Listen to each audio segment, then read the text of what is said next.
Hello students, welcome to our next session. In this class, we can discuss about material losses. The materials are subject to different types of losses in the course of manufacture.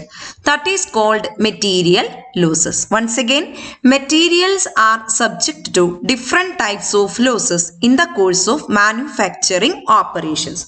That is the difference between the quantity of material put into a process and the quantity of finished output coming out of it. The difference between the input and output is termed as material losses.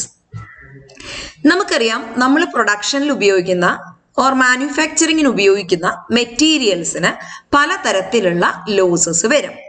ഇതെങ്ങനെയാണ് നമുക്ക് ഈ losses എന്ന് പറയുന്നത്, എങ്ങനെയാണ് നമുക്ക് അതിനെ define ചെയ്യാൻ പറ്റുക? നമ്മൾ പ്രൊഡക്ഷനിൽ നമ്മൾ ഒരുപാട് മെറ്റീരിയൽസ് നമ്മൾ യൂസ് ചെയ്യുന്നുണ്ട്.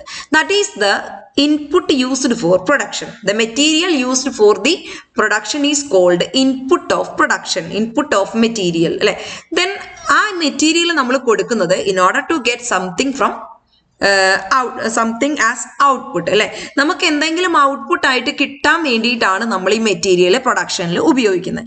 അപ്പോൾ ആ പ്രൊഡക്ഷനിൽ കിട്ടുന്ന മെറ്റീരിയൽ ഫിനിഷ്ഡ് പ്രോഡക്റ്റും നമ്മൾ കൊടുക്കുന്ന മെറ്റീരിയലും തമ്മിൽ എന്തെങ്കിലും ഡിഫറൻസ് ഉണ്ടെങ്കിൽ അതിനെയാണ് നമ്മൾ പറയുക മെറ്റീരിയൽ ലോസസ്. നമ്മൾ കൊടുക്കുന്ന മെറ്റീരിയൽ മുഴുവൻ നമുക്ക് തിരിച്ചു കിട്ടണമെന്നില്ല.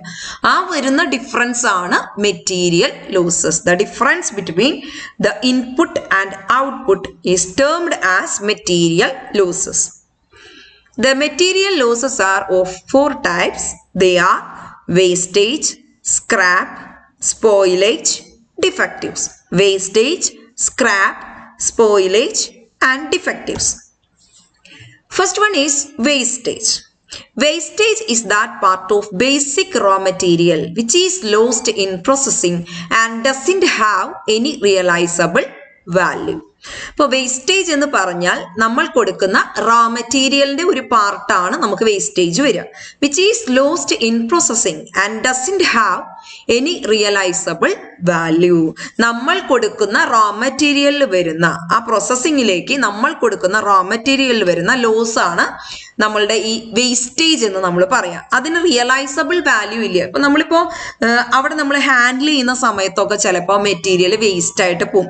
ലിക്വിഡ്സ് ആയാലും അല്ലെങ്കിൽ സോളിഡ്സ് ആയാലും ചില പാർട്ടിക്കിൾസ് ആയാലും എനിവേ എന്ത് തരം മെറ്റീരിയൽ ആയാലും നമ്മൾ ആ ഹാൻഡിൽ ചെയ്യുന്ന സമയത്ത് സംതിങ് വെൻ ഗോൺ അല്ലെ, അതിനെയാണ് നമ്മൾ പറയുന്നത് വേസ്റ്റേജസ്.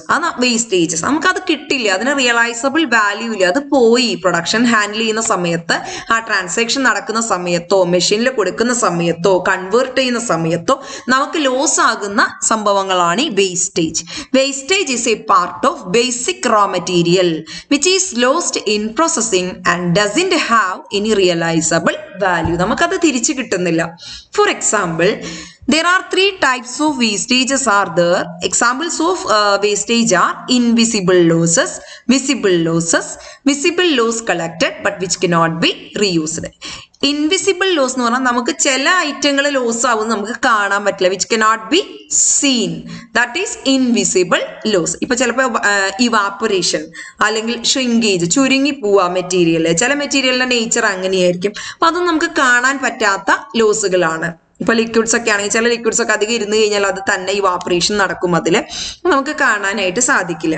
ദെൻ വിസിബിൾ ആയിട്ടുള്ള ചില ലോസസ് ഉണ്ട്. അതായത് ഇപ്പൊ ലിക്വിഡ്സ് ഒക്കെ ആണെങ്കിൽ താഴെ പോയി ഫ്ലോറിൽ പോയി നമുക്ക് തിരിച്ചെടുക്കാൻ പറ്റില്ല.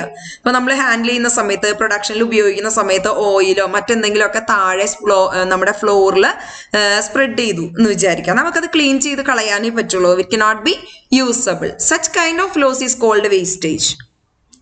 The another one is visible loss collected but which cannot be reused. നമുക്ക് കളക്ട് ചെയ്യാൻ പറ്റി പക്ഷെ നമുക്കത് റീയൂസ് ചെയ്യാൻ പറ്റുന്നില്ല. നമുക്ക് കളക്ട് ചെയ്യാൻ പറ്റി പക്ഷെ അത് നമുക്ക് ഇപ്പൊ ബോട്ടിൽസ് ഒക്കെ ആയിരിക്കാം, ചിലപ്പോൾ നമുക്ക് ഗ്ലാസ് ഐറ്റംസ് ഒക്കെ ആണെങ്കിൽ പൊട്ടിപ്പോയി, നമുക്കത് കളക്ട് ചെയ്യാൻ പറ്റും പക്ഷെ റീയൂസ് ചെയ്യാനായിട്ട് പിന്നെ പറ്റണമെന്നില്ല. അപ്പൊ wastage is a part of raw material which is lost in the result of operation. That is called wastage.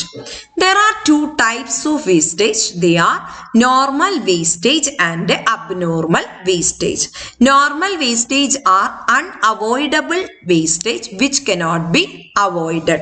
നമുക്ക് ഒഴിവാക്കാൻ പറ്റാത്ത വേസ്റ്റേജുകളാണ്. എങ്ങനെയായാലും അത്തരത്തിലുള്ള വേസ്റ്റേജുകൾ വരും, അതിനെ നമുക്ക് ഒഴിവാക്കാൻ പറ്റില്ല. അങ്ങനെയുള്ള വേസ്റ്റേജുകളെയാണ് നമ്മൾ പറയുന്നത് normal waste. This arise as a part of manufacturing operation. നമുക്ക് മാനുഫാക്ചറിങ് ഓപ്പറേഷന്റെ ഭാഗമായിട്ട് വരുന്ന ഒഴിവാക്കാൻ പറ്റാത്ത വേസ്റ്റേജിനെയാണ് നോർമൽ വേസ്റ്റേജ് എന്ന് പറയാം. But it cannot be treated as an item of loss.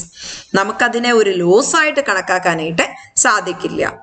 It should be ബോണ്ട് by the unit of production. അത് നമ്മൾ തന്നെ ബെയർ ചെയ്യണം. അതിനൊരു ലോസ് ആയിട്ട് എഴുതി തള്ളാനൊന്നും നമുക്ക് സാധിക്കുന്നില്ല. This is normal wastage.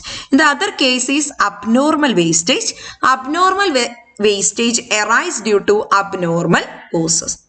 പ്രത്യേകമായിട്ടുള്ള എന്തെങ്കിലും അബ്നോർമൽ ആയിട്ടുള്ള എന്തെങ്കിലും കാരണങ്ങൾ കൊണ്ട് വരുന്ന ലോസുകളെയാണ് അബ്നോർമൽ വേസ്റ്റേജ് എന്ന് പറയാം. വളരെ അസാധാരണമായിട്ട് വരുന്നത്, ഇപ്പൊ ഫയർ വന്നു, അല്ലെങ്കിൽ ആക്സിഡൻസ് സംഭവിച്ചു, മെഷീൻ കംപ്ലൈന്റ് വന്നു, അല്ലെങ്കിൽ മെഷീൻ ബ്രേക്ക് ഡൗൺ, അങ്ങനെ എന്തെങ്കിലും കാരണങ്ങൾ കൊണ്ട് ചില വേസ്റ്റേജ് വരുവാണെങ്കിൽ അതാണ് abnormal wastage. Abnormal wastage can be charged against the costing profit and loss account. Then next we have to discuss about the term scrap. Do you see the picture of scrap? Scrap. What is scrap? Scrap is the residue of material remaining in some manufacturing operation. Manufacturing operationsന്റെ ഭാഗമായിട്ട് നമുക്ക് എന്തെങ്കിലും residual value എന്തെങ്കിലും ഉണ്ടെങ്കിൽ അതാണ് scrap. Scrap is visible and collectible loss of material which can be sold for a small value. നമുക്ക് collect ചെയ്യാൻ പറ്റുന്ന ലോസിനെയാണ്. ഇപ്പൊ സ്ക്രാപ്പിന്റെ പടം നമ്മൾ കാണിച്ചു തന്നു അല്ലെ, അതൊക്കെ സ്ക്രാപ്പാണ്. നമുക്കത് വിൽക്കാൻ പറ്റും. അതിൽ അവശേഷിക്കുന്ന ആ വാല്യൂ അതാണ് scrap. Scrap is the residue of material remaining in some manufacturing operations. ചില മാനുഫാക്ചറിങ് ഓപ്പറേഷന്റെ ഭാഗമായിട്ട് അവശേഷിക്കുന്ന റെസിഡ്യൂ ഓഫ് മെറ്റീരിയൽ ആണ്, നമുക്ക് വിൽക്കാൻ കഴിയുന്ന മെറ്റീരിയൽ ആണ് സ്ക്രാപ്പ് എന്ന് നമുക്ക് പറയാം. കളക്റ്റബിൾ ലോസ് ഓഫ് മെറ്റീരിയൽ ആണ് സ്ക്രാപ്പ്. നമുക്ക് ചെറിയൊരു വാല്യൂവിന് നമുക്ക് അത് വിൽക്കാനായിട്ട് സാധിക്കും. Waste become scrap when it is saleable. Wastage എപ്പോഴാണ് ഒരു സ്ക്രാപ്പ് ആകുന്നത്? വേസ്റ്റേജ് നമ്മൾ പറഞ്ഞു നമുക്കത് റിയലൈസബിൾ വാല്യൂ ഇല്ല, പക്ഷെ അതൊരു സ്ക്രാപ്പ് ആണെന്ന് പറയണമെങ്കിൽ എന്തുണ്ടാവും? അതിനെ സെയിൽ ചെയ്യാൻ പറ്റും. ആ വേസ്റ്റേജ് നമുക്ക് സെയിൽ ചെയ്യാൻ പറ്റുവാണെങ്കിൽ അത് സ്ക്രാപ്പ് ആയിട്ട് മാറുന്നു. There are two types of scrap, normal scrap and abnormal scrap. Normal scrap arising from manufacturing process. Manufacturing പ്രോസസ്സിന്റെ ഭാഗമായിട്ട് വരുന്ന സ്ക്രാപ്പുകളെയാണ് നോർമൽ സ്ക്രാപ്പ് എന്ന് പറയാം. Abnormal scrap arising from abnormal reasons like poor quality of material, defective machines, defective method of production, etc. Abnormal ആയിട്ടുള്ള കാരണങ്ങൾ കൊണ്ട് ചില സ്ക്രാപ്പുകൾ വരികയാണെങ്കിൽ അതിനെയാണ് അബ്നോർമൽ സ്ക്രാപ്പ് എന്ന് പറയാം. മെറ്റീരിയൽ ക്വാളിറ്റി ഇല്ലാത്തതാണ്, അല്ലെങ്കിൽ മെഷീനറിയുടെ പ്രോബ്ലം ആണ്, അങ്ങനെയുള്ള പ്രശ്നങ്ങൾ കൊണ്ട് വരുന്നതാണ് abnormal scrap. Then the next one is spoilage.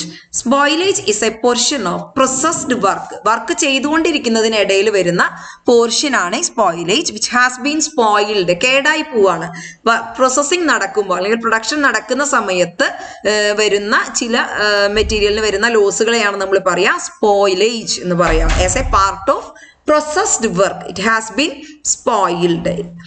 But which can be used again. പക്ഷെ നമുക്ക് വേണമെങ്കിൽ വീണ്ടും അത് ഉപയോഗിക്കാം. In the manufacturing process as raw material or sold as seconds. അല്ലെങ്കിൽ നമുക്ക് സെക്കൻഡ്സ് ആയിട്ട് വിൽക്കാം, അതല്ലെങ്കിൽ നമുക്ക് മാനുഫാക്ചറിംഗിൽ നമുക്ക് വീണ്ടും അത് യൂസ് ചെയ്യാം. ഫോർ എക്സാമ്പിൾ നമ്മൾ ക്ലേ ഒക്കെ നമുക്ക് ഉണ്ടാക്കുമ്പോൾ നമുക്കറിയാം, പോട്ട് ഉണ്ടാക്കാനായിട്ട് നമ്മൾ ഉപയോഗിക്കുമ്പോൾ അതിൽ വരുന്ന ആ ഐറ്റം വേണമെങ്കിൽ റോ മെറ്റീരിയൽ എന്തെങ്കിലും കേടാവുകയാണെങ്കിൽ നമുക്ക് വീണ്ടും അതിനെ നമുക്ക് റീയൂസ് ചെയ്യാൻ പറ്റും, വീണ്ടും അതിനെ റോ മെറ്റീരിയൽ ആയിട്ട് യൂസ് ചെയ്യാൻ പറ്റും. അപ്പൊ അങ്ങനെ പ്രോസസ് ചെയ്യുന്ന സമയത്ത്, പ്രൊഡക്ഷൻ നടക്കുന്ന സമയത്ത് മെറ്റീരിയലിന് വരുന്ന നാശങ്ങളാണ് സ്പോയിലേജ്. നമുക്ക് വീണ്ടും ആ മെറ്റീരിയലിനെ റോ മെറ്റീരിയൽ ആയിട്ട് ഉപയോഗിക്കാം, അല്ലെങ്കിൽ നമുക്ക് സെക്കൻഡ്സ് ആയിട്ട് വിൽക്കാം. Then the next one, defective. Defectives are the part of finished product. അതായത് സെയിൽ കഴിയുമ്പോഴാണ് പ്രൊഡക്ഷൻ കഴിയുമ്പോഴാണ് റോ മെറ്റീരിയൽ ഫിനിഷ്ഡ് പ്രൊഡക്റ്റ് ആവുക. ആ ഫിനിഷ്ഡ് പ്രൊഡക്റ്റ് ആകുന്നതിന്റെ ഭാഗമായിട്ട് വരുന്ന മെറ്റീരിയൽ ലോസസ് ആണ് defective. Defectives are the part of finished product. അതായത് പ്രൊഡക്ഷൻ നടന്നതിന് ശേഷമാണ് അത് ഡിഫക്റ്റീവ് ആകുന്നത്. As do not come up to the standard. നമ്മൾ പ്രൊഡക്റ്റിന് ഒരേ സ്റ്റാൻഡേർഡ് വെക്കും. ആ സ്റ്റാൻഡേർഡ് അറ്റൈൻ ചെയ്യാൻ പറ്റാത്ത പ്രൊഡക്റ്റുകളെ നമ്മൾ ഡിഫക്റ്റീവ് എന്ന് പറയും. എങ്ങനെ നമുക്ക് അതിനെ ഡിഫക്റ്റീവ് എന്ന് പറയാം? ആഫ്റ്റർ ദ ക്വാളിറ്റി ടെസ്റ്റിംഗ്, അല്ലെ? After quality testing we can reject some items it may not possess the quality standards. ആ സ്റ്റാൻഡേർഡ് മെയിൻറ്റെയിൻ ചെയ്യാത്ത ഐറ്റങ്ങൾ അല്ലെങ്കിൽ പ്രോഡക്ട്സുകളെ നമ്മൾ ക്വാളിറ്റി ടെസ്റ്റിൽ നമ്മൾ റിജക്ട് ചെയ്യും. ഇത് സെയിൽ ചെയ്യാൻ പറ്റില്ല. അങ്ങനെയുള്ള ഐറ്റങ്ങളെയാണ് നമ്മൾ ഡിഫക്റ്റീവ് എന്ന് പറയാം. There are 4 types of material losses. They are wastage, scrap, spoilage and defectives.